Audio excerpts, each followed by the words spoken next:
tous et bienvenue dans cette nouvelle vidéo où aujourd'hui je vais vous parler des insectes que l'on pourrait confondre avec des punaises de lit parce qu'on peut les retrouver chez soi mais qui ne sont pas des punaises de lit. Alors comme vous le savez, les punaises de lit c'est un réel fléau pour les personnes qui en sont victimes et des fois il s'avère qu'on peut trouver des insectes chez soi et très vite faire une liaison avec une infestation de punaises de lit et ce n'est pas toujours le cas. Aujourd'hui, vous listez quelques-uns des insectes. Alors, cette liste n'est pas limitative, évidemment, mais quelques-uns des insectes qui peuvent être confondus. Mais juste tout d'abord, commençons par le début. C'est quoi une punaise de lit? Une punaise de lit fait environ 4 à 5 mm de diamètre. Je vous mets la photo ici, que vous puissiez bien visualiser pour les personnes qui ne savent pas trop à quoi ça ressemble. Dans son cycle de développement, on va la retrouver soit translucide, soit brun clair, soit rougeâtre. Ça, c'est quand elle a piqué son hôte et qu'elle est remplie de sang. Une punaise de lit a 6 pattes et 2 antennes. Elles se nourrissent de sang humain et on les retrouve principalement la nuit. Pour les personnes qui nous suivent depuis un moment, vous le savez, vous avez en haut de l'image quelques suggestions liées à la vidéo qu'on fait aujourd'hui, que je vous invite effectivement à regarder. Si vous n'êtes pas abonné, n'hésitez pas à le faire en cliquant en bas ici et à activer la cloche pour être informé des prochaines publications qui pourraient bien vous intéresser. Mais commençons par le sujet de cette vidéo. Alors parmi les punaises, parce que l'insecte que je vais vous parler maintenant s'appelle bien punaise, il y a la punaise des chauves-souris. Alors, je vous mets l'image ici, donc effectivement elle ressemble beaucoup à la punaise de lit que l'on connaît. La punaise de lit des chauves-souris se nourrit du sang évidemment des chauves-souris. Elle fait approximativement les mêmes dimensions. Et si vous avez un grenier avec une colonie importante de chauves-souris, il se pourrait bien qu'un jour, vous ayez quelques punaises qui se retrouvent dans votre logement et qu'à la vue de cet insecte, vous pensiez être victime d'une infestation de punaises de lit. Il existe aussi des punaises sur les hiboux. Bon, après, c'est sûr qu'on a plus de chances d'avoir des chauves-souris dans son grenier qu'un hibou, mais il faut savoir que beaucoup de volatiles ont des poux ou des punaises assez ressemblants à la punaise de lit. D'ailleurs, pour parler d'un autre animal que l'on pourrait retrouver à proximité des fenêtres de votre maison, il y a la punaise des hirondelles. Alors effectivement, comme son indique, donc elle se nourrit elle également du sang de l'hirondelle, mais c'est évident que si vous avez les hirondelles qui quittent leur nid et que les punaises sont là, elles pourraient effectivement se retrouver sur l'encadrement de votre fenêtre et finir par rentrer effectivement dans votre logement. Également dans les insectes ressemblants, le gibium. D'ailleurs, je vous invite à regarder le lien là-haut sur une vidéo que j'ai fait spécifiquement sur le gibium.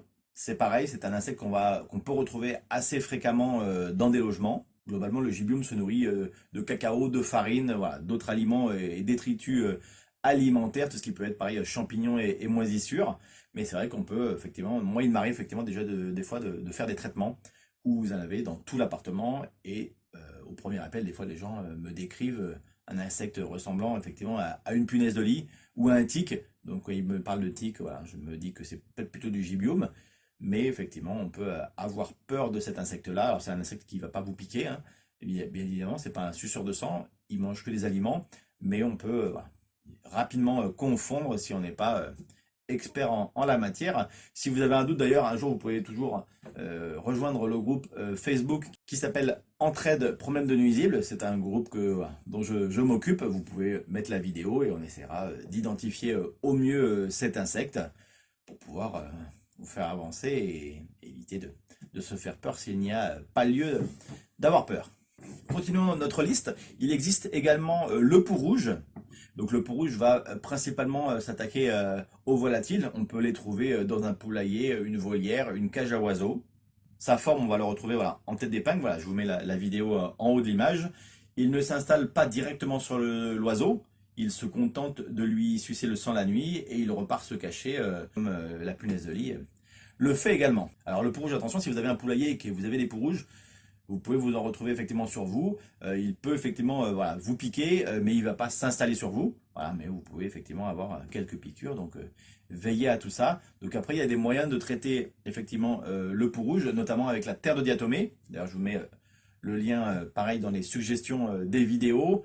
Voilà, ça permet de traiter effectivement efficacement un poulailler et ne serait-ce que pour le confort effectivement de vos poules, voilà. Voilà, c'est plutôt agréable de ne pas avoir ce nuisible. Continuons notre tour du monde, je dirais, des insectes ressemblant aux punaises. Nous avons la nymphe du cafard.